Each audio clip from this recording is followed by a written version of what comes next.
As I didn't do a film yesterday, I'm going to do a double feature today.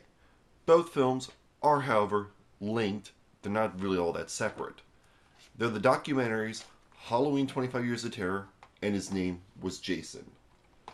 Might seem a little strange, but as they're horror related, I'm going to allow them.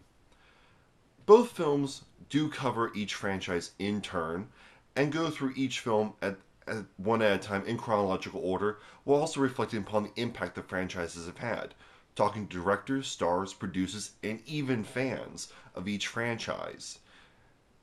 Both documentaries are very solid, and I do really enjoy them, especially as there's really not much behind the scenes material for the later Halloween pictures.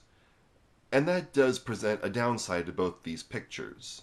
The biggest downside with His Name Was Jason is that Steve Miner, director of Friday the 13th Part 2 and 3, is noticeably absent from the proceedings, as well as any Paramount executives are very absent. Friday the 13th was always an embarrassment for the studio, and I would have loved to have heard at least one executive from the time or someone who's working the offices at the time to reflect on the attitudes of the studio.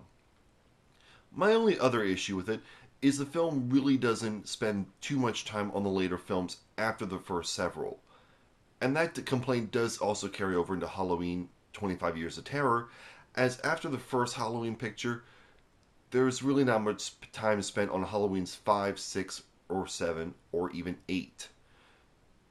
And also Steve Miner, again, who directed Halloween H2O, is noticeably absent, as well as director Joe Chappelle, who directed Halloween 6, The Curse of Michael Myers, which presented three different versions of the movie with a very troubled and very long production. And I would have loved to have heard more about that and from his perspective, being his only second feature. Chappelle would direct the rather excellent Phantoms with Ben Affleck, referenced continuously in Jay and Silent Bob Strike Back.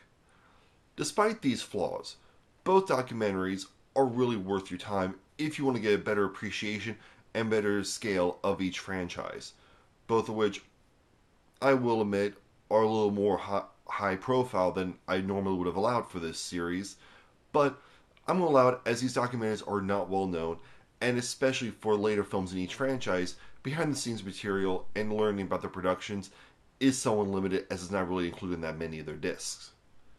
So, if you want to learn more about Halloween and Friday the 13th, do check them out, as well as the excellent documentary Never Sleep Again about the Nightmare on Elm Street franchise. That one does it much better, as you do talk to every single director, even Renny Harlin, who's gone on to much bigger and better things. That's a little subjective, though. And every film is covered more in turn and more of a balanced approach. I do recommend these movies, if you're a fan, even a passing fan. And though they are documentaries, I still consider them horror films. Enjoy your day.